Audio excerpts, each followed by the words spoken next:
मैं डॉक्टर जील सैनी आज BSc part first maths paper second differential calculus का जो टॉपिक पार्शियल डिफरेंशिएशन के बारे में बताऊंगा। इससे पहले पार्शियल डिफरेंशिएशन यानी आंशिक अवकलन क्या होते हैं, होमोजेनियस फंक्शन के लिए आयलर थ्योरम क्या होती है, इनके बारे में हम डिस्कस कर चुके हैं।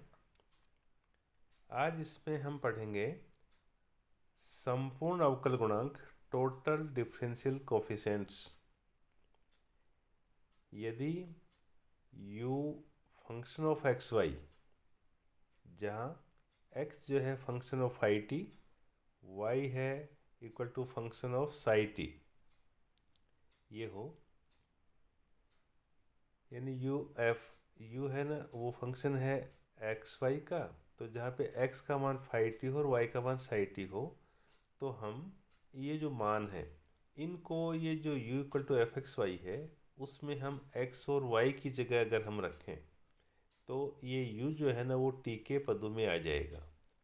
और तब जैसे u है ये एकल चर t का क्या है, फलन होगा, ये कहलाएगा यहाँ पर। तो यहाँ पर हमने क्या किया कि जैसे मान लो u equal to f x y है, तो यहाँ पर x का और y का मान जो है ना, हम जब इसकी जगह रखेंगे तो जो u है ना वो क्या है, t के पद में आ जाएगा। तो ये u है, तो अब यहाँ पर चर क्या हो गया, t हो गया, तो इसका ये क्या फलन कहलाएगा तथा इसका साधारण अवकलन गुणांक ज्ञात किया जा सकता है। तो हम इसका ऑर्डिनरी डिफरेंशियल इक्वेशन ज्ञात कर सकते हैं। तब यहाँ पर क्या है कि du upon D T, u का संपूर्ण अवकल गुणांक यानी टोटल डिफरेंशियल कोफिशिएंट कहलाता है ये। तो du अपॉन डी टी का जो मान है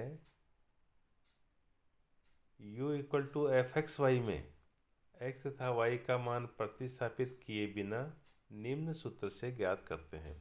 ऊपर आपको बताया है कि मान लो यहाँ पर जैसे u x और y का फंक्शन है, तो हम यहाँ पर x और जो y के मान इसमें क्या करेंगे, सब्स्टिट्यूट करेंगे, प्रतिस्थापित करेंगे और उसके बाद में इसको है ना अवकलन करेंगे। लेकिन हम मान लो x और y का मान इसमें बिना रखे हमें अगर du अपॉन डी टी यानी संपूर्ण अवकलन गुणांक ज्ञात करना हो, तो हम इस प्रकार से ज्ञात करेंगे। तो उसका जो सूत्र है ना वो निम्न है। तो उसको हम किस प्रकार से लिखेंगे कि du upon D T equal to del you upon del X dot D x upon D T, फिर plus del you upon del Y D Y by D T. यानी यहाँ पर हमने क्या किया है कि मान लो जैसे फंक्शन जो है ना ये वाला, कि यहाँ पर u एफ एक्स वाई का है, तो यहाँ पर दो चर हैं, तो इनका क्या है, हम आंशिक अवकलन लिखेंगे। तो हमने यहाँ पर del you upon del X और del you upon del Y लिखा है। और यहाँ पर x है वो t का फंक्शन है और y भी t का फंक्शन है, तो ये एक स्वतंत्र चर का है। तो यहाँ पर हम क्या है कि साधारण अवकलन करते हैं यहाँ पर। तो इस प्रकार से हमने क्या है कि इसका मान है ना यहाँ पर ये लिखा है। दूसरा, यदि u function of x y का है और x जो है वो फंक्शन ऑफ क्या है, टी वन टी टू, दो स्वतंत्र चरों का फलन है। इसी प्रकार से y है वो फंक्शन ऑफ क्या है, साई टी वन और टी टू है। तब इनका क्या है कि हम del you upon del T one equal to क्या लिखेंगे, del you upon del x upon del T one, plus फिर del you upon del Y और del you upon del T one. इनको क्रम से है ना हम जैसे एक्स वाई के सापेक्ष करेंगे और फिर जो टी वन दे रखा है उसको है ना अलग अलग कर देंगे ये। इसी प्रकार से del you upon del t two क्या लिखेंगे, यू फंक्शन किसका, एक्स का, तो पहले लिखेंगे del you upon del x. अब यहाँ पर जैसे एक्स है वो किसका फंक्शन है, जैसे टी टू का है, तो फिर del x upon del t two है ना, ये लिख दिया। प्लस फिर वापस del you upon del y, u वापस वाई का फंक्शन है, और इसको into del you upon del t two, इस प्रकार से हम लिखेंगे। उसके बाद में फिर हम बताएंगे आपको कि अस्पष्ट फलनों का अवकलन है। अस्पष्ट यानी इम्प्लिसिट फंक्शंस क्या होते हैं कि ऐसे फंक्शन जिनको हम क्या है कि जैसे y को न तो x के पदों में और न x को y के पदों में स्पष्ट रूप से ज्ञात कर पाए, ये इसका है ना डिफरेंशिएशन हमको करना है। तो हमने लिखा है कि यदि f x Y equal to zero हो तथा y का मान स्पष्ट रूप से x के पदों में ज्ञात नहीं किया जा सके, तब y जो है वो x का अस्पष्ट यानी इम्प्लिसिट फलन कहलाता है। F function of x equal to 0 है, तो इसमें क्या है कि जैसे हम जैसे y इक्वल टू निकालने प्योरली तो यहाँ x का पद नहीं आएगा राइट हैंड साइड में, या x इक्वल टू y निकालें तो y का पद स्पष्ट रूप से नहीं आएगा, तब इनको क्या है कि हम इम्प्लिसिट फंक्शन कहते हैं यहाँ पर। जैसे इसके लिए क्या हम एक थ्योरम ले रहे हैं, यदि संबंध F x Y equal to C से y का मान x के स्पष्ट फलन के रूप में प्राप्त नहीं होता है, तब अस्पष्ट फलन का प्रथम अवकल गुणांक निम्न होता है। कि हम इनका क्या है कि फर्स्ट डेरिवेटिव जो है ना वो निकालेंगे इम्प्लिसिट फंक्शन के। तो उसका जो सूत्र है वो ये होता है dy by d x equal to minus del f upon del x upon del f upon del y, जहाँ पे del f upon del Y है ना वो डज नॉट इक्वल टू 0। तो अगर अस्पष्ट फंक्शन है, अगर हम y को x के स्पष्ट फलन के रूप में नहीं लिख पाते हैं, तो हम उनका जो फर्स्ट डेरिवेटिव है वो हम इस फॉर्मूले से निकालते हैं। उसी प्रकार से ये जो अस्पष्ट फलन का द्वितीय अवकल गुणांक यानी second differential coefficient of an implicit function वो क्या है, निम्न होगा d2y upon d x square equal to minus q square r minus 2pqs plus p square t upon q cube. अब यहाँ पर ये जो p Q R S t लिखे हैं इनके नोटेशन से ना सिम्बल्स हम पढ़ चुके हैं पहले, तो उनको इस प्रकार से लिखेंगे जैसे P है del f upon del x, Q है वो del f upon del y, R है वो del two f upon del x square, S क्या है del two f upon del x del y, तथा T क्या है del two f upon del Y square. ये इनके ना संकेत हैं। अब इनको क्या है कि हम क्वेश्चंस की सहायता से समझते हैं। यदि जैसे z equal to x square y plus y cube, जहाँ पे x क्या है log t और y इक्वल टू ई की पावर t, तो dz अपॉन dt ज्ञात कीजिए। तो अभी हमने शुरू में जो टोटल डिफरेंस इक्वेशन जो की परिभाषा आपने लिखी है तो वो हमें यहाँ पर ज्ञात करना है। तो आप इसके दो तरीके हैं कि या तो क्या है कि आप इस x और y का जो मान है ना यहाँ पर x और y की जगह आप रखो, तो ये z क्या है t के पद में आ जाएगा, तो आप dz अपॉन dt निकालिए। तो कई बार क्या है कि डिफ्रेंशिएशन करना क्या है काफ़ी मतलब कठिन हो जाता है, तो हम क्या है कि बिना प्रतिस्थापन किए हम इसका है ना ये मान निकालेंगे। तो आप क्या है कि अभी हमने जो सूत्र निकाला था कि यहाँ पर z है ना वो क्या है एक्स वाई का फंक्शन है, तो यहाँ से तो निकालेंगे del Z upon del x del Z upon del Y, और यहाँ पर x और ये जो y है वो क्या है सिंगल चर जो है ना उसकी क्या है फंक्शन है, तो यहाँ पर हम D x upon D T और यहाँ से D Y by D T निकालेंगे। तो हमने फॉर्मूला लिखा है कि D Z upon D T equal to क्या है del Z upon del X into D x upon D T plus del Z upon del Y और D Y by D T है ना, इसको हमने एक नंबर कहा। अब उसके बाद में फिर ये जो दिया गया है z equal to x square y plus y cube, तो इससे del Z upon del x equal to 2x y constant मानेंगे। उसके बाद में यहाँ पर del Z upon del y equal to ये क्या है x square plus 3y square, और यहाँ पर हम x equal to log t और y इक्वल टू ई की पावर टी जो दे रखा है उससे हम यहाँ पे निकालेंगे d x upon D T equal to 1 upon t, और ये d Y by D T equal to क्या है ई की पावर टी है ना, ये निकालेंगे ऐसे। तो ये निकाल कर वापस जो है हम उसमें रख देंगे, ये कौन से वाले के अंदर, ये जो हमने सूत्र लिखा ना एक नंबर ये, तो इसमें रखने के बाद में क्या आएगा D Z upon D T equal to 2xy into 1 upon T plus X square plus 3y square into E की पावर टी इक्वल टू, फिर देखो हमने यहाँ पर क्या किया है कि इनमें x और y का मान है ना यहाँ पे रख दिया है, तो x का मान रखा log t, y का मान रखा हमने क्या e की पावर t, तो ये बन गया प्लस उसके बाद में वापस x का मान यहाँ पर रख दिया, y का मान आपने यहाँ पे रख दिया, और फिर रख के इसको क्या सोल्व किया, तो इसको इस प्रकार से लिख दिया 2 ई की power T upon T log T plus इसको लॉग टी का whole square plus 3 into E की पावर टी और बाहर की तरफ ई की पावर टी है ना, ये इसका आंसर आ गया।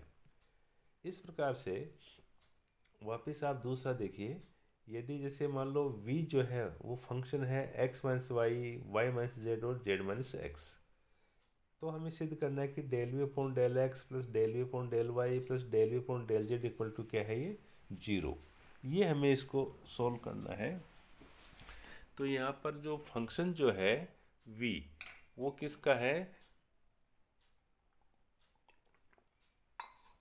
x minus y, y minus z, z minus x का है ये। तो इनको सुविधा के लिए हम जैसे ये x माइनस वाई है इसको t1 मान लेंगे, y माइनस जेड है इसको t2 मान लेंगे, z माइनस एक्स है इसको क्या मान लेंगे, t3 मान लेंगे। तो ये मानने के बाद में यहाँ पर जो v है वह वो function of t1 t2 t3 का हो जाएगा। और यहाँ पर ये जो t1 t2 जो t3 है ना, वो सारे देखो किसके हैं, x y z के क्या हैं, ये फलन है।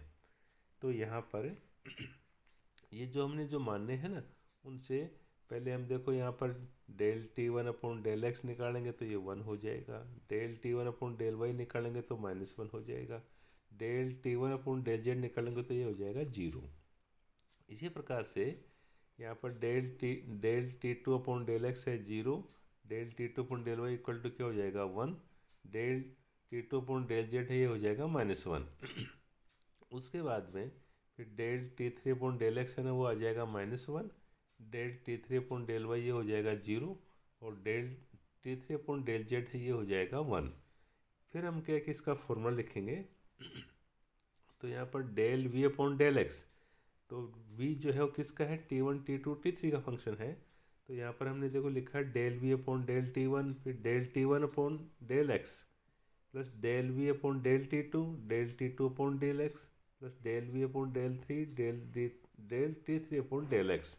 फिर आप इनका वैल्यू रखिए।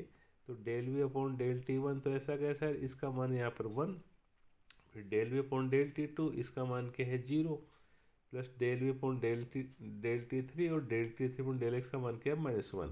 फिर इसको सोल्व किया तो ये क्या आ गया, del v upon del t1 minus del v upon del t3। इसको हमने क्या है कि यहाँ पर 1 नंबर कह दिया।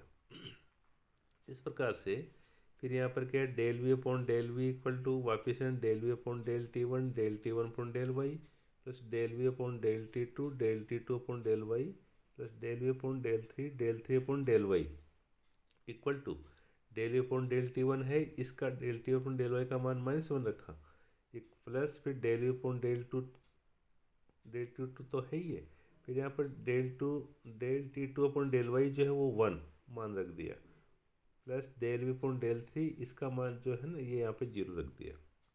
इसको सोल्व किया तो ये minus del v upon del t1 plus del v upon del t2 2 number का, तथा फिर वापस del v upon del z equal to ये फॉर्मूला रखा, del v upon del t1 upon del z plus del v upon del t2 upon del z plus del v upon del t3 upon del z, ये हमने रखा। ये रखने बाद में ये del v upon del t1 है, इसका मान यहाँ पे 0 plus del v upon del t2 इसका मान यहाँ पर -1 प्लस फिर del v upon del t3 और ये आगे वाला जो है ना डेल t3 और डेल जेड इसका मान 1 है।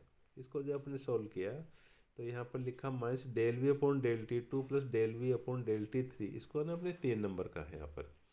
उसके बाद में फिर हमने क्या किया कि ये समीकरण है ना 1 2 3 इनका योग करने पर इनको सबको जोड़ेंगे।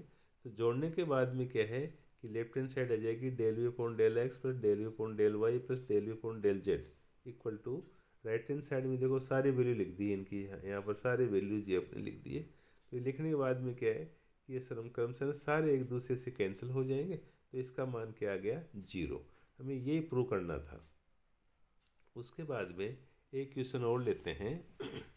यदि x cube plus y cube minus 3a x² equal to 0, तो सिद्ध कीजिए कि d2y upon dx² plus 2a² x² upon y की पावर 5 इक्वल टू 0।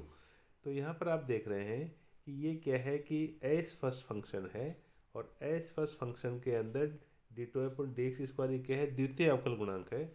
तो यहाँ पर ये जो ऊपर जो है ना ये वाला x³ plus y cube minus 3x² 0, तो इसको हम फंक्शन ऑफ xy मान लेंगे। उसके बाद में फिर क्योंकि हमने सेकंड जो डिफरेंशियल निकाला था इसका एस प्लस फंक्शन का, तो उसके अंदर P Q R S T आ रहे थे, तो आप पहले है ना आप ये निकाल लीजिए। तो यहाँ पर एफ एक्स वाई का मतलब क्या है कि हम p इक्वल टू क्या है del f upon del x, तो आप इससे क्या निकालोगे 3x² माइनस 6ax।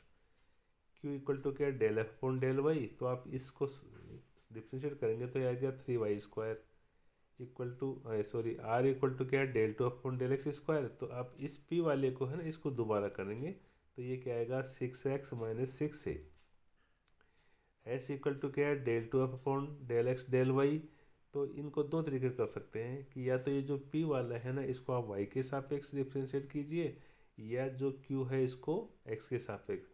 तो आप दोनों में देख रहे हैं कि आप इसको अगर y के सापेक्ष करेंगे तो y का पद है नहीं, तो ये सारे क्या हैं कांस्टेंट रहेंगे तो जीरो हो जाएगा। ऐसे आप q को अगर आप x सापेक्ष करेंगे तो यहाँ पे y का पद है तो ये भी क्या हो जाएगा जीरो। तो इस प्रकार से s इक्वल टू क्या आ गया जीरो। फिर t equal to del two f upon del Y square, तो यहाँ पर है ना ये वाला हिस्सा क्या आ गया 6y आ गया। तो इस प्रकार से हमने P Q R S T ये मान निकाल लिए। ये मान निकालने के बाद में फिर इसका जो फॉर्मूला होता है d2 upon d c square equal to minus q square r minus 2pqs plus p square t upon q Q.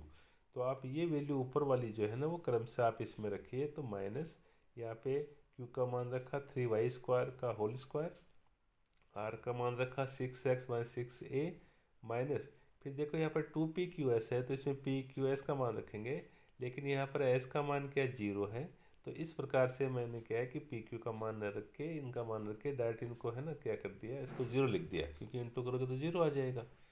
Plus फिर यहाँ पर p का मान रखा तो 3x² माइनस 6ax का होल स्क्वायर और 6y है t का मान रखा। नीचे जो है q का मान है 3y² का होल क्यूब।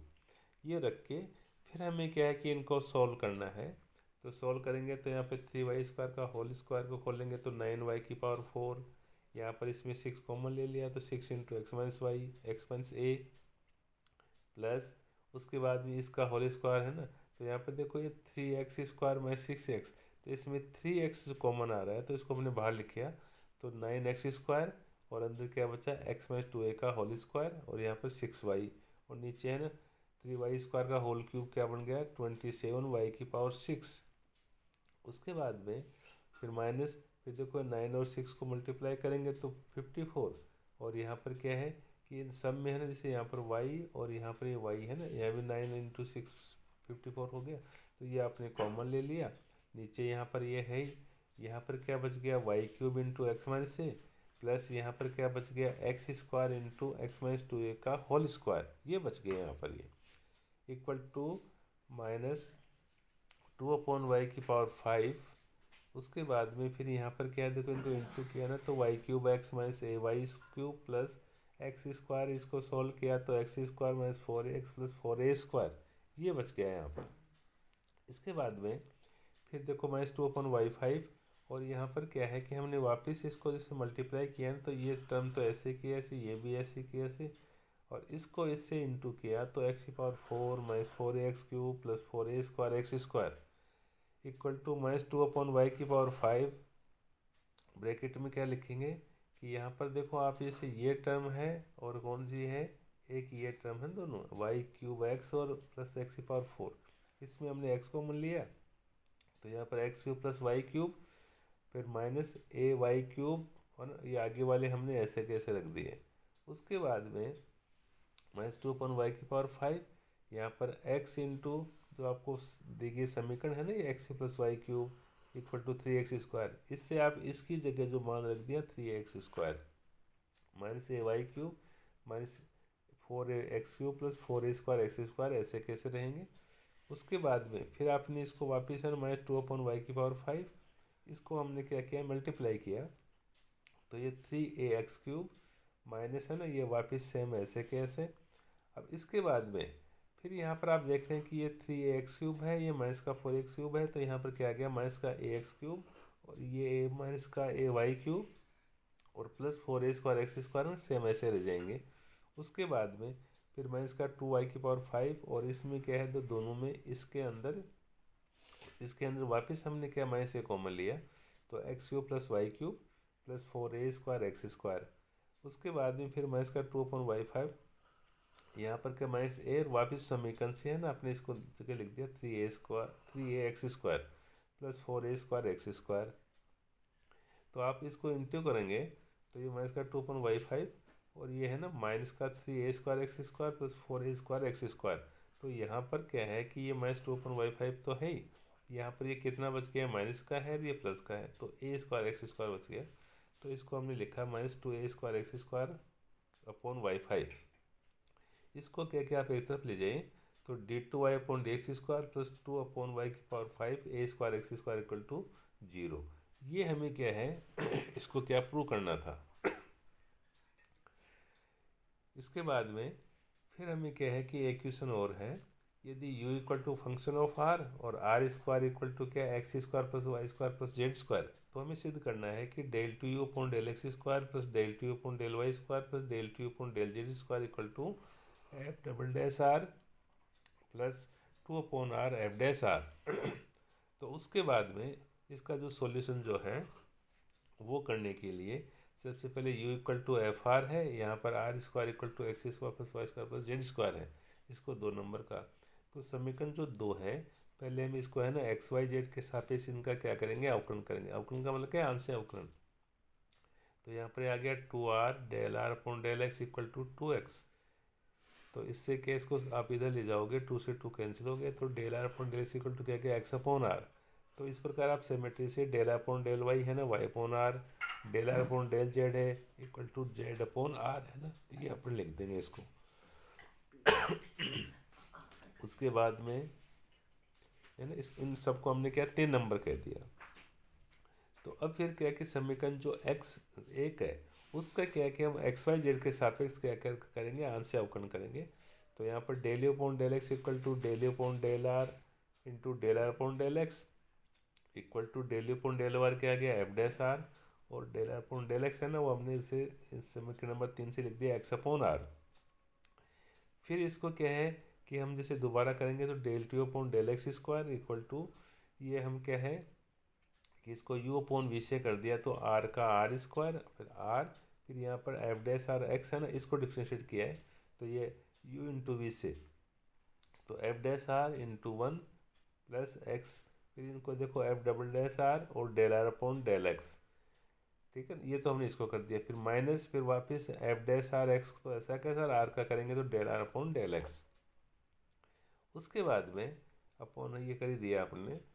फिर हम क्या करते हैं कि जहाँ ये आर है फिर ये F dash are plus X double dash are और del are upon del X, इसकी वैल्यू रखी X upon R minus F dash are और ये एक्स डॉट यहाँ del are upon del X की वैल्यू वापस एक्स अपॉन आर लिख दिया। फिर इसको हमने सॉल्व किया तो सॉल्व करने के बाद में R F dash are plus ये हो गया X square upon R F double dash R minus ये हो गया X square F dash R upon R upon whole upon कितना है आर स्क्वायर है। तो इस प्रकार से del two upon del x square ये क्या आ गया, इसको देखो अपने अलग अलग किया है तो ये F dash R upon R plus ये X square F double dash R upon R square minus X square F dash R upon R cube है, इसको 4 नंबर। तो अब देखो यहाँ पर क्या है कि केवल इसमें एक्स वाई जेड के फंक्शन है, तो आप सिमेट्री से अन्य जो है del two you upon del Y square और del two you upon del G square को है ना आप सिमेट्री से लिख सकते हैं। केवल यहाँ पर जो x है यहाँ पर x है तो वहाँ पर एक की जगह y आ जाएगा, एक की जगह z आ जाएगा। तो आपने क्रम से ना del two upon del Y square का मान है, इसी प्रकार से है ना ये F dash R upon R plus यहाँ पर Y square F double dash upon R square minus Y square upon F dash R upon R cube ये लिख दिया। इसमें del two upon del Z square को क्या लिख दिया, F dash R upon R plus Z square F double dash R upon R square minus Z square F dash R upon R cube है ये लिख दिया। तो ऐसे है ना अपने इसको 4 5 6 नंबर दे दिए। अब इन 4 5 6 जो समीकरण है उनको क्या करेंगे, आप जोड़ेंगे, योग करेंगे। तो लेफ्ट हैंड साइड में आ गया del two upon del x square पर del two upon del Y square पर del two upon del Z square equal to. अब यहाँ पर आप देख रहे हैं कि इन तीनों के अंदर देखो ये तीनों क्या है, सेम है, तो ये 3 F dash R upon R आ जाएगा। अब देखो ये जो पद है ना ये वाले इनमें क्या है कि F double dash R upon R square common आ रहा है, तो यहाँ पर X square plus Y square plus Z square बच जाएगा। जैसे ये पद हैं तीनों ये वाले है ना ये, तो इनके अंदर क्या देखो हर एक माइनस है तो माइनस है और ये F dash R upon R cube तो आप कॉमन ले लेंगे तो क्या बच जाएगा X square plus Y square plus Z square. अब यहाँ पर equal to 3/r F dash are तो है ही, F double dash R upon R square. तो यहाँ पर देखो ये X square plus Y square plus Z square है, ये समीकरण शुरू में दे रखा है अपने को समीकरण 2 से। यहाँ आर स्क्वायर लिख दिया, यहाँ भी आपने आर स्क्वायर लिख दिया। तो यहाँ पर आर स्क्वायर से आर स्क्वायर कैंसिल हो गया, यहाँ एक आर से एक आर कैंसिल हो गया। तो हमारे पास में बचा F double dash are plus 2/r F dash R. ये हमें सिद्ध करना था। तो इस प्रकार से हमने क्या है कि ये टोटल डिफरेंस इक्वेशन जो है ना, संपूर्ण अवकल गुणांक, इसको हमने क्या है कि इस प्रकार है ना कि इस क्वेश्चन से इसको हमने समझा है। मैं समझता हूँ कि आपको ये समझ में आए होंगे। धन्यवाद।